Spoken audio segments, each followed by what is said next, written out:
Good morning, Jayhawks. I'm McKenna, joined by Logan, and we have a great show planned for you guys. And the show will be starting off with news with McKenna and I. And followed by an interview with Sydney and Molly. And then we'll be moving on to sports with Sydney and Cassie. And then love-hate list with Liam and Daniel. And then we'll also move on to weather with Brooklyn and Armand. So stay tuned for the news.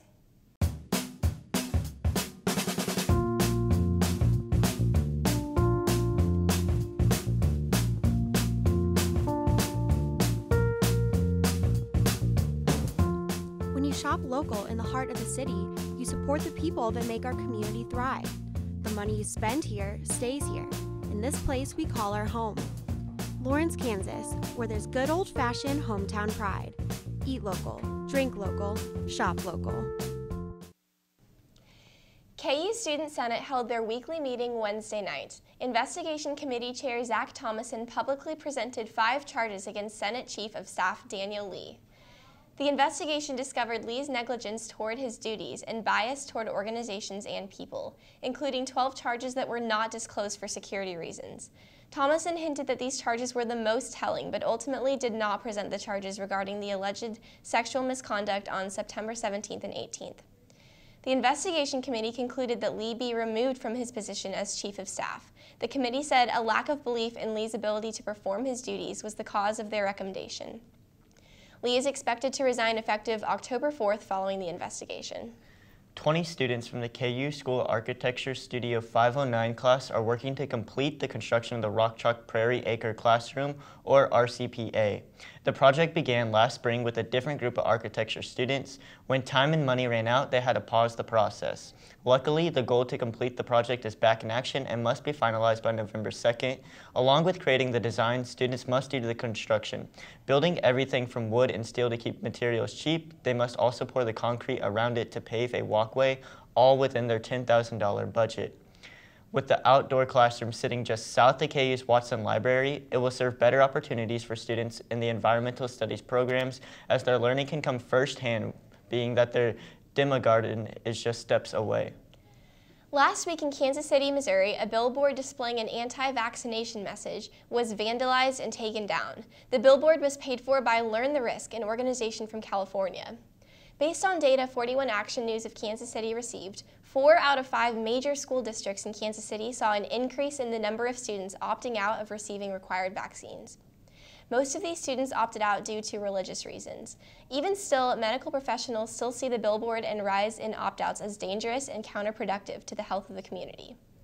Dr. Stephen Lauer of the University of Kansas Hospital said that a campaign like this is dangerous and counterproductive. Last year, Johnson County experienced a measles outbreak with over 15 cases, leading to outbreaks in neighboring counties. Jason Kander ends campaign for Kansas City mayor as depression and post-traumatic stress disorder emerges. He explained that his depression, nightmares, and suicidal thoughts have all gotten worse since the campaign, having thought that working for the city would solve those problems. Kander was seen as a clear favorite to win the race next April and was frequently mentioned as a possible candidate for Missouri governor, Congress, or even the White House. Yet, his focus on mental health is a more favorable choice.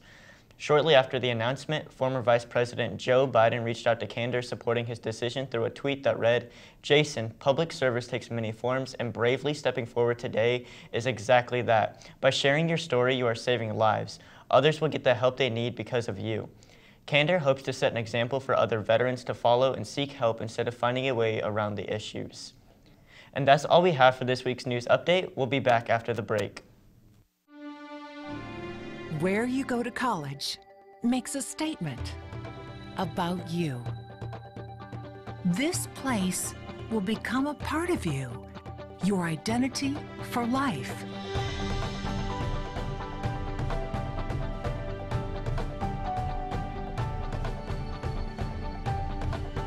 The University of Kansas, a great place to be you. Welcome back, Jayhawks. I'm here with Molly, who is here to tell us a little bit about Down Syndrome Awareness Week, or month, excuse me. So why is this month so important to you, and what does it mean? So yeah, as you said, it's Down Syndrome Awareness Month, and this is special to me because my older brother, Kyle, has Down syndrome. Okay. He's 21, and like just growing up with him has made me really passionate about Down syndrome and the entire Down syndrome community. So for those who don't know, could you explain a little bit about Down syndrome and how it's affected your brother and what challenges he faces? Yeah, so Down syndrome is a congenital disorder, so it has to do with like chromosome splitting, and so he has an extra chromosome, so like all of us have like 46, but he has 47, and that causes my brother Kyle to have like intellectual disabilities. He has like facial deformities and also physical disabilities as well, so it just affects like his everyday life and like how he learns and talks and just everything like that. So do you get involved and help out in the Down syndrome community personally? Yeah, so actually my brother, he goes to this like job training thing, and it's like a bunch of kids, like there's like Down syndrome kids as well as like autism kids, and they all like learn how to make dog treats, and they also like they mop the floors and learn to sweep and do all these cleaning jobs. That's so awesome. To like teach them how to like immerse themselves into the workforce so they can one day work. Yeah, does your brother like really enjoy that? Yeah, he loves it. So like by doing that, he actually got a job where he works at a coffee shop in Olathe. So that's so awesome. It's really helped him to like get immersed in that. So he loves his job. Yeah, is this something that you want to carry on into your career as well? Or? Yeah, for sure. So I'm a nursing major. Okay. So like with a nursing major, obviously you can like go like so many different routes, and like one of those could be working with kids with special needs or Down syndrome, so that's something I'm really interested in. Yeah, is there anything else you want to add about Down Syndrome Awareness Month, or? I think that's it. Thank you. Awesome, yeah, stay tuned for after the break, and we'll be back with sports.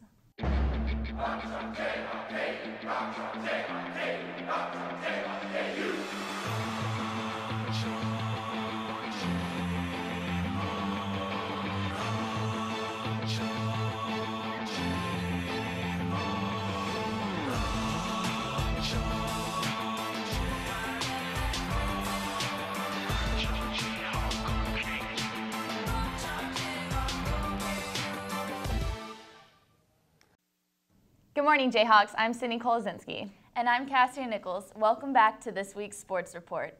It was another tough weekend for Jayhawk football as they fell to Oklahoma State 48-28 at home last Saturday.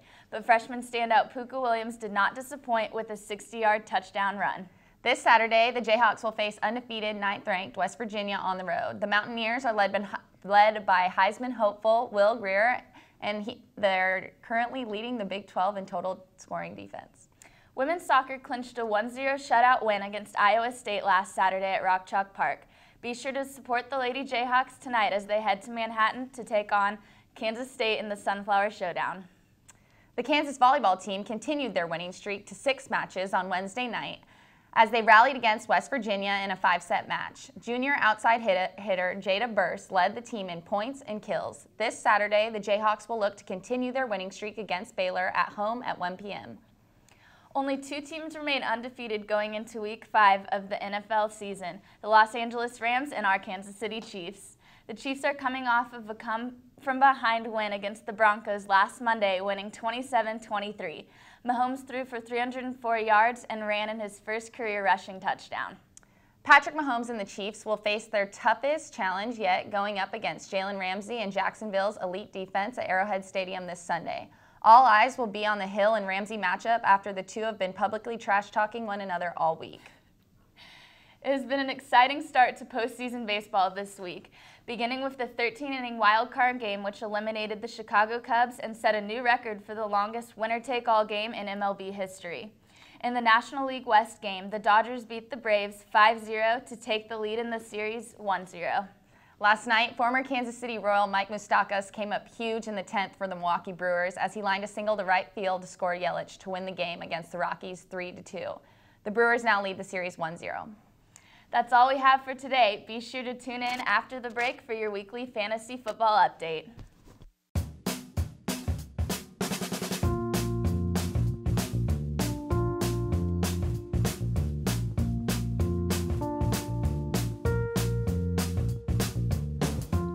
When you shop local in the heart of the city, you support the people that make our community thrive. The money you spend here stays here, in this place we call our home. Lawrence, Kansas, where there's good old-fashioned hometown pride. Eat local, drink local, shop local. Welcome back to another episode of Fantasy Football. I'm Daniel, and I'm joined with Liam. We're going to get us started with a love-hate. First on our love list, we have Ben Roethlisberger. Big Ben leads the NFL in passing yards with 1,414 yards, and the Steelers need a win and are going up against a Falcons defense, which has allowed the 8th most passing yards in the NFL. First on my love list is George Kittle, because he's just been having a lot of really solid games throughout the season. Been getting a ton of scrimmage yards each game, and then also he's going against the Cardinals, which have just been terrible this year. I got Alshon Jeffrey next. He played in his first game of the season last week and had 8 receptions for 105 yards and a touchdown. With Wentz turning it on and Jeffrey being back, look for Jeffrey to have a big game against a disappointing Vikings defense. I've got Andy Dalton also on my love list. It's simply just because he's been so consistent, just been getting good numbers every single game. He's somebody that you can always rely on to start. Yeah. Let's move on to the hate list. First on my hate list, I have LaShawn McCoy. I think it's pretty obvious. He just hasn't been there, hasn't gotten over 14 touches in the game, and he's going up against the Titans defense that has yet to allow a rushing touchdown this year. Agreed. I've got Randall Cobb on my hate list. He's been off to a really rocky start, only averaging 60 yards per game, and he only has 1 touchdown on the season, so he's not getting points that way either. Yeah. And lastly, I got Chris Carson on the hate list. He's listed as questionable for Sunday's matchup against the Rams, and backup running back Mike Davis is coming off a big game who had 21 carries for 101 yards and 2 touchdowns. I expect the Seahawks to favor Davis this week in the run game. Let's move on to our start-sit. I got my first start, I got Tyler Boyd. The third-year vet out of the University of Pittsburgh has certainly found his way in the Bengals offense, catching 6 for 90 yards in 3 straight games. I've got Phillip Lindsay on my start list. He's been their #1 running back for the Broncos. He's been getting increasing carries throughout every game, and then Denver's passing game is just not great this year, so you can expect that to continue. And I'm going to say sit Mark Ingram this week. He's coming off his suspension and will play against the Redskins on Monday night. The Redskins are 7th in the league against the run, and Alvin Kamara has certainly taken over the position of running back. You just have to hope if you're playing Mark Ingram for a touchdown, as he should take most of the goal line snaps and short yardage plays. I've got Doug Baldwin on my sit list just because he's been injured throughout the year. He just got back last week, and it was not pretty. And so I think it's safer to just keep him on the bench for a little while longer until he gets all good. I agree. Yeah. Oh, and that's going to wrap up our segment for today. We'll be back soon with the weather. Where you go to college makes a statement about you. This place will become a part of you, your identity for life.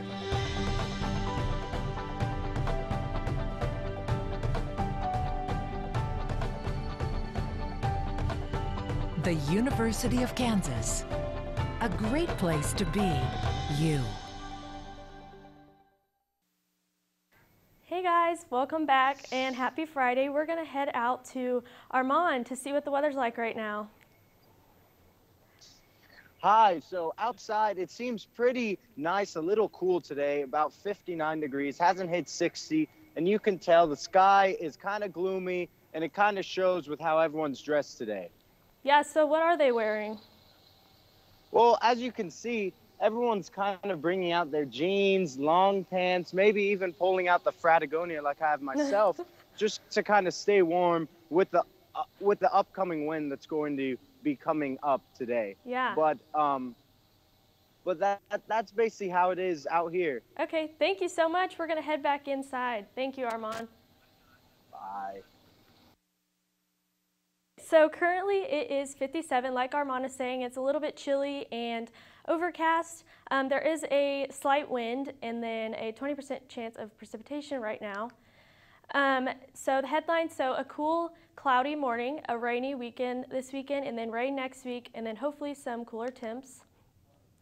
So yeah, we're gonna see a break in the clouds today as we head into this afternoon and this evening. And then we're gonna see temperatures shoot up to about 80 by 5 o'clock. And as you can see, there will be an increase of winds as the storm rolls in. So speaking of the storm, it's going to about late this evening and early into tomorrow morning, there's a 90 to 100% chance of storms. And as you can see, they're going to happen Saturday, Sunday, Monday, and possibly Tuesday. So we're going to have a really wet weekend. And then hopefully by Wednesday or Thursday, we'll see the sun, and the temperatures will drop to about high 60s again. And then, yeah, that's all we have for you guys today. We'll see you next time. Thank you.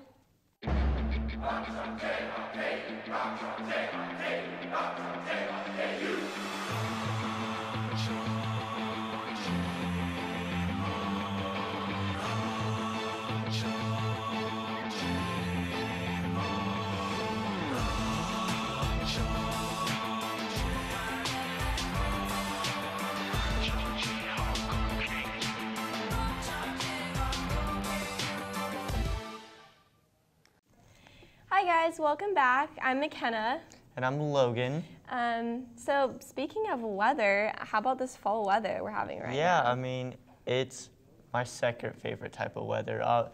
I'm a spring guy, but fall, like, you can whip out the long sleeves and shorts, and it's awesome. Very true, very true. I'm breaking out the fall sweaters already. Gotta love it. I'm living for fall weather. So, and fall weather is great for football games also. Did you go to the game last week? I did not, but I did hear that you were recording the game. Yes, I did get to film the game. It was awesome. We put up a fight even though we lost, and yeah, it was great. There were so many people out there supporting. I got to catch a few touchdown highlights, which was really awesome. But you went to a soccer game, right? Yeah, so for homecoming weekend, we had late night, and then the next day I woke up in the morning and was at a cross-country meet, and then at the soccer game, I also went to that and interviewed a couple players. KU ended up winning that game over Iowa State 1-0, so that's awesome. Go support the Lady Jayhawks, because they're actually kind of good at soccer. Yes, they are. That's awesome. And I also heard that there was a picture of you with cross country or something. Yeah, so at the cross country meet, I was doing the same what you were doing at the football game. I was recording it.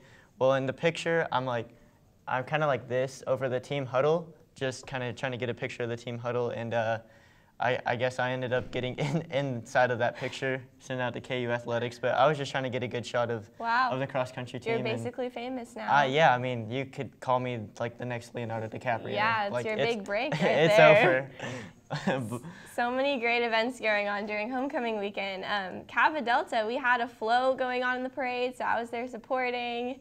Always gotta love when they're. What was I honestly, like, this is the very first time I've heard about the parade. The parade is just basically like a bunch of people from the university, like, showcasing what they're about, like different clubs and stuff. And we've got floats that people work really hard on. We do pomping, which is where you like prepare the floats with like tissue paper and everything, and it's kind of a big deal. So you should come next year. Next year? So when was it? Like Saturday?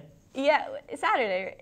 I think it was, no, it was Thursday, yeah. Okay, it was supposed to be a different day and then they moved it, I think. But yeah, it was Thursday. So it was before late night? Yeah. And did you go to late night? I did go to late night, and it was actually really awesome. I mean, I went last year, freshman year, and it was really awesome freshman year because, you know, it's the first time you're there. You're a freshman. I mean, it's amazing. Getting hype. And then this year was kind of like, you know, I've experienced it. I mean, it kind of happened. Yeah. I'll be honest, 2 Chainz was kind of to me, it was kind of a letdown. It felt like nobody, Why? The energy just wasn't there. No one was energetic about it. Last year, like with Lil Yachty, I felt like every single person in the crowd was just going on. Yeah. And then with 2 Chainz, it was like, nobody, I mean, my roommate, I went with my roommate, and he was standing next to me rapping to 2 Chainz, but he was the only person. So he was getting really into it Yeah, then. but like that was the only person. Well, yeah, that's awesome. I was there too, but it was a great turnout. So, well, that's all we have for you today. Thanks for watching.